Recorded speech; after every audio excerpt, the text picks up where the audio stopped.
Greg says, I think there are 100 ways to find out if your spouse is cheating or is about to cheat.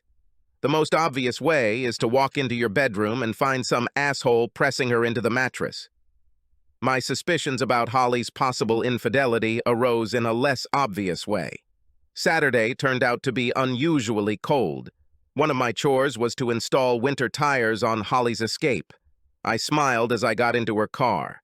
The driver's seat heating was turned on to 3. I turned it off before driving to the local tire shop and waited for them to change the tires. When I got home, Holly was dressed and waiting for me. Greg, I need to go to the mall. Do you need something? Some men might get worried hearing those words because it meant credit cards were about to take a serious hit. But Holly makes her own money, never overspends, and best of all, it meant I could relax in front of the TV and watch Saturday football. Holly didn't let her relax.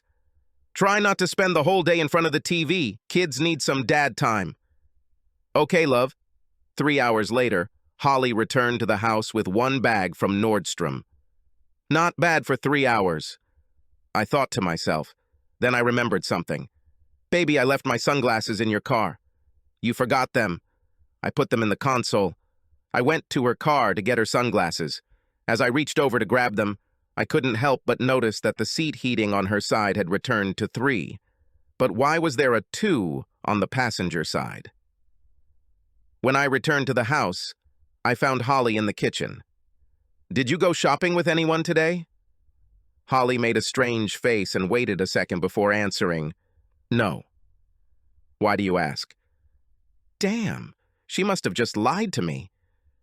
Without a reason, just thought you'd been gone for a while and wondered if you'd had lunch with someone.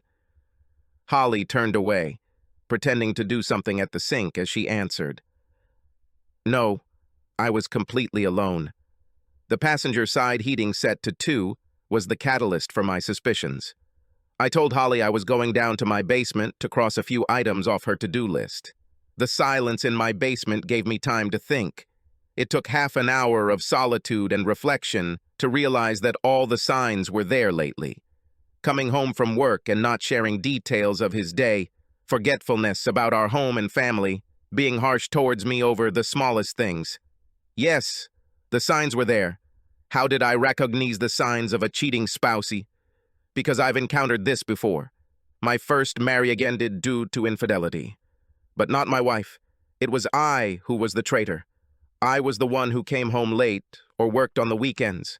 I was the one who forgot to bring home the groceries from the list that Carol, my first wife, gave me this morning. I was the one who made a big deal about little things and started arguments over them. My affair with a colleague was in its 4th month when Carol found out about it. The novel began in one of the most common ways. A little flirting, friendly dinners with general discussions about our partners and their shortcomings. It didn't take long before friendship grew into intimacy. Carol trusted me and would never have suspected anything if my cheating friend's husband hadn't told Carol by showing her the photos his private investigator had taken of us. Carol was devastated and said she couldn't believe someone could betray her trust in such a way. Despite my vow to remain faithful until the end of our days, she filed for divorce. Why should I believe you? 2 years ago you swore to leave everyone else. Look how that turned out. 3 months later I was single again. The thing is, I really loved Carol. My affair was stupid macho nonsense that led me to the abyss. A beautiful woman wanted to sleep with me, and I agreed to stroke my ego. I fooled myself that it was just friendship, that what I shared with another woman would not affect my relationship with Carol. In other words, I was stupid, like millions of other stupid traitors. A year after the divorce, I moved to the other side of the country, from Atlanta to Seattle. 2 years later, I met Holly, courted her, and got married. I told her about my first marriage but did not admit to adultery. I just said that my first wife could not come to terms with my then immaturity. Not entirely a lie, just not the whole truth. Why arouse suspicion? I would have learned my lesson and never cheated again. Holly and I were married for 6 years. We had 2 beautiful children when the temptation returned. My job required me to attend training every 6 months. 20 field officers met for 3 days at our Dallas headquarters twice a year. Most of the same 20 people attended each session, and we ended up becoming close. A friendship began, and there were even hints of a couple of novels. One of our group was a woman from the Cleveland office. Karen Bates was a beautiful single woman in her 30s who seemed to enjoy my company. We talked during breaks and lunches. One night, in what was probably my 4th class in Dallas, she asked if I would join some of them for dinner. It was a small group of 7 people. What harm could this do? It was a fun company. After dinner, we found ourselves in a bar where there was a dance floor and a band playing. I danced with Karen and 2 other women in the group. After about a few hours, I looked at my watch. It was midnight in Dallas and 10 o'clock in Seattle. I rushed out of the bar without saying goodbye to anyone. On my way back to the hotel, I called Holly from my cell phone. Sleepy Holly answered after the second ring. "Holly, this is Greg. I woke you up?" "It's okay, baby. I'm just glad you called." "Sorry it's so late. I went out to dinner and had a few drinks with the others. I wanted to call to tell you that I love you. I'm walking back to the hotel now. Should I call you when I get to the room?" "No, baby. I'm just glad to hear your voice. How was your day?" "Long. Too long. I'm leaving tomorrow at 3. I'll land at the Seattle airport at 5:30 and be home for a late dinner. I miss you." "I miss you too. Children too. Fly safely. I can't wait to meet you." As much as I wanted to stay on the phone, I didn't want to keep Holly up. She held the defense of the house. She took care of the children and went to work. It can tire a person out, and I wanted her to rest before I returned home tomorrow. We hung up, exchanging I love yous with each other as I walked into the hotel. I opened the door to my hotel room, sat on the bed, and collapsed. God, that was close. One more drink and one more dance with Karen, and we'd probably be having sex right now. One thing saved me.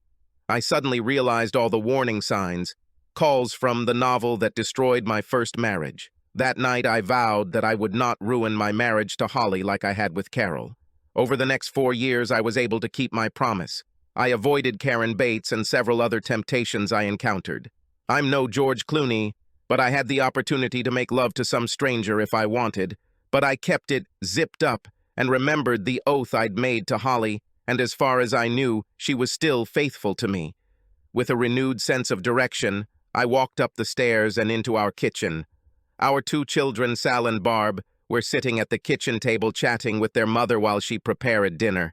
It was worth fighting for, but I needed to know how far Holly had come. Has she crossed the line in the sand yet?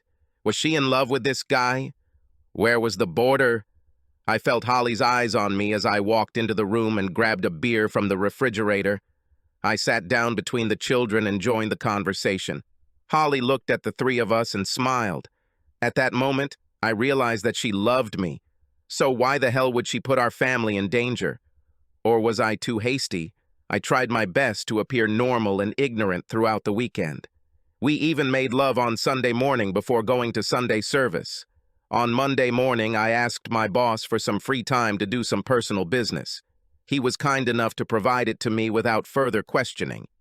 I made several calls and arranged a meeting with the investigator. On Monday afternoon, I sat in the waiting room of Sullivan Investigations, waiting to meet with Jake Sullivan. I entered his office when the secretary announced it to me. Jake was a large man who reminded me of a TV show my dad watched when I was a kid. Dad had a full set of videotapes, on which the leading role was a fat actor with a mustache. What was his name? Frank Conrad or something like that. Jake saw the expression on my face, my blank stare, and laughed. It was Frank Cannon, with William Conrad in the title role. That's what you're trying to remember, right? I can't read minds. They often look at me in the same questioning way. My wife says I should shave my mustache, but it's more fun this way. Jake and I exchanged a few more pleasantries and got down to business. If what you told me is true, it won't take more than a week. We will conduct a short observation with a team of 2 people. We'll gather everything you need to make some decisions. The amount should not exceed $10,000. If you agree, Sheila needs to sign the contract, and I'll have 2 operatives take care of it by Wednesday. $10,000 sounded steep, but probably cheap in the long run. all things considered.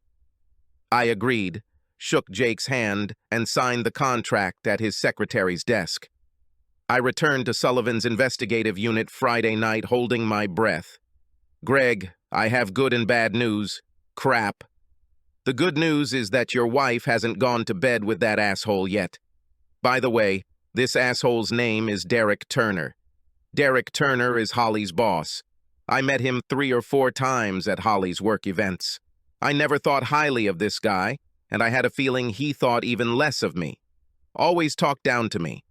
I had to admit that he was a handsome man, about our age, and kept himself in shape. As this flashed through my mind, I noticed that Jake watching me, waiting. Damn, this guy was in the right business. Astute, waited until I was ready to hear the next part. I nodded my head, and he continued. The bad news is that she might be planning to sleep with him soon. He asked her to join him for an out-of-town job conference in 3 weeks. She hasn't made a commitment, but she's definitely on the edge. 2 of my operatives watched both of them on Wednesday and Thursday. One sat next to them on Wednesday at the diner, the other watched on Thursday. None of the operatives were spotted, I can assure you. On both days, there were no outward signs of affection, no handshakes, kisses, anything physical, and we were able to record conversations on both days. Operatives wear special bags with parabolic microphones. I'll give you both tapes so you can listen for yourself. There is some background noise. You may have to listen a few times to get used to it and hear everything that was said. I took the tapes, 2 CDs actually, from Jake and treated them like they were poison. That's not all. Based on what we heard on Wednesday, I followed Turner after work Wednesday and Thursday evenings. On Wednesday, he headed straight to his home, and on Thursday he left work and met another man at the Metropolitan Grill Bar. They didn't seem to care that they were in a public place. I couldn't hear the entire conversation, but I caught enough to know that your wife is not their first target. Based on what I heard, I confirmed this morning that the other man is James Young. Turner reports to Young. Looks like one of the previous victims was Karen Johnson. Your wife is the replacement for this Miss Johnson. Young asked Turner how the seduction went and confronted him when Turner told him she resisted. Turner said he felt he would be successful once she went on this business trip with him. I thought that a little alcohol and dancing would overcome her inhibitions. He even confirmed something we have on one of the lunch break tapes, that Turner lured your wife with the possibility of future promotion if she took part in the program. Jake waited a few more seconds while I took it all in. He offered me a cup of coffee from the pot on his desk. I refused, already too nervous. Jake continued. I can't stand such idiots. I wrote my notes immediately after their conversation. The conversation took place in a public place, and there is no expectation of confidentiality. My recordings may be used in a civil suit against these 2 and the company. If you need me to, I will testify on the record and in court. I'll charge you less than usual just to keep these idiots down. Costs today are almost half of my original estimate. If you need your wife to be watched this weekend, it will probably eat up the rest of your deposit. I thought about it for just a second. No, I'll listen to the tapes, but if what you told me is all that's happened so far, maybe we can get over it. I'll talk to her tomorrow. There's no point in delaying it. Unless she surprises me. She will agree to counseling, and that should help. I need to think about filing a lawsuit. Right now, I'm inclined to agree that these 2 assholes need to suffer. Jake shook my hand. Good luck. Let me know if you need anything else. Well, let's pay it off next week, just in case. I went home early and listened to the CDs on my computer. Derek Turner spent most of both lunches trying to seduce Holly. He spent some time trying to convince Holly that I must have been cheating on her when I attended training in Dallas. I enjoyed hearing how Holly defended me when Turner spoke ill of me. He tried to convince her that it was in her best interest to go with him to the next conference. It would be good for her career. He was due for a promotion soon, and Holly had a great chance of getting his job when that happened. Turner took the time to praise Holly's looks, intelligence, and abilities. When he said that it would be great to meet her in a more private setting, somewhere away from the daily routine, and find out if their feelings for each other were more than just friendship. Holly interrupted him, saying that it's time to go back to the office. This was the end of Thursday's recording. I felt Holly was resisting but giving in to temptation. The attraction was understandable. I've been like this before, and I know it happens. If someone had intervened before my affair, my first marriage may have survived. It was time to intervene to save my second marriage. I called Holly's parents to ask if they could watch the kids this weekend. Holly's mother was delighted at the opportunity. I picked up Sal and Barb from school, came home with them to pack their bags, and took them to their grandparents for 2 days of pampering. Holly called me at 5 to ask if she could come home a little later and have drinks with a few of her colleagues. She was stunned when I told her, "No, come straight home. Now we need to discuss something. This can't wait? Not if you want to be married to me after this weekend." "What are you talking about?" "I'm talking about divorce if you're not home in the next half hour." "Greg, why are you talking about divorce? What's happening?" "Holly, come home. I'm not going to discuss this over the phone." I hung up. 26 minutes later, Holly walked through the door. She looked like she was crying. "Greg, what about divorce? Where are Sal and Barbara?" "They are with your parents. Now tell me about your romance with Derek Turner." I don't think I could have surprised Holly more if I had punched her in the nose. The effect was almost the same. Her eyes widened and she stammered until she said the words. "I never cheated on you." I took a chance and called her bluff. "There are other types of betrayal. Just because you may not have had sex with him yet doesn't mean you haven't cheated. Now tell me about last Saturday night." Holly froze. "We didn't do anything. We just talked. I swear to you." "Why on Saturday? Don't you two talk enough at work and during lunches together? Was I being followed?" "You can't change the subject. Tell me about your Saturday meeting." "I picked Derek up at his apartment. We went shopping and had lunch. I dropped him off at his house. He invited me to come in, but I said no and returned home. No kisses, no hugs, no touching or stroking. He tried to kiss me when he got out of the car. I turned my head and he kissed my cheek. I swear that's it." "So he went shopping with you?" "What did you buy?" Now Holly looked scared. "A dress and something else." "Stay here." I ran upstairs and looked into the closet in her bedroom. The Nordstrom bag was half hidden behind her hanging pantsuits. Inside the bag was a little black dress, a pair of heels, and, worst of all, crisp white silk lingerie. I went downstairs, gritting my teeth. "What is this for?" Holly covered her face with her hands. She had been crying since I left the room. "Derek made me buy a dress and heels in case he convinced me to go to the conference with him next month. If I don't go to the conference, they want you to invite me somewhere." "What about underwear?" Holly put her head in her hands again and sobbed. "I'm sorry. He bought this for me." "What were you going to do?" "I don't know, but I swear I didn't do anything to him. Nothing physical, but, I couldn't finish." "Are you going to divorce me?" "Depends on whether you want to stay married to me. Are you ready to end this shit with Turner?" "Yes, I want to be your wife. I never doubted it, and neither should you. And yes, I never want to be alone with Derek again." Holly rose from her chair and walked over to me. She sat on my lap and buried her head in my chest. "I am so sorry. Please don't hate me." I thought about throwing her off my lap, but I couldn't. "I don't hate you, but that will change if you destroy our family." Holly and I spent that evening and all of Saturday talking about how we were going to move forward with our lives. If I had any doubts about Holly's love for me and our children, those doubts were dispelled by the time we picked up the children on Sunday morning. We decided to go together to a family psychologist. Holly had to reconcile her love of family with the temptation to have an affair, although it became obvious that Derek Turner was an experienced seducer of women. For example, Holly said that on Monday morning, Turner asked if I had seen her Nordstrom purchases. When she replied that I had not looked in the bag, he turned it into another insult. "You see, your husband doesn't care about you. He probably has a girlfriend on the side. I told Holly that the only reason I didn't ask about buying it was because I was starting to get suspicious and needed time to think about it without losing my cool. I decided to tell Holly why my first marriage ended and how close I came to screwing it up a second time. I thought a counselor could help me tell Holly the truth in a way that wouldn't destroy my family. Honestly, our relationship could use a boost, and the right counselor could help us get there. We also decided to contact Holly's HR department and file a formal complaint against Turner.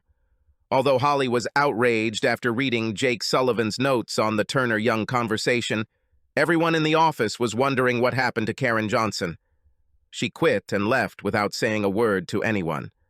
Holly resisted until we met with our consultant on Tuesday. She convinced Holly that it was the right action, and we returned the dress, shoes, and underwear to Nordstrom. As much as I wanted to take Holly outside in a dress or take the lingerie off her cutie body, I couldn't look at them because Turner had chosen them. A year has passed since that weekend. Both Derek Turner and James Young were terminated for cause based on Holly's complaint, and after the HR director listened to the tapes, read Jake Sullivan's notes, and had a follow-up conversation with Jake. None of them received severance pay. They just quickly kicked me out the door. Holly heard that they threatened legal action, but backed down after they were threatened with countersuits. By the way, about lawsuits, in a letter from our attorney, Holly received a check for a good amount from the company, and nothing more was said after she signed the application. We might be tempted to press the issue, but Holly's company did the right thing. They got rid of the scoundrels and quickly settled accounts with her. The consultant really helped us deal with our problems.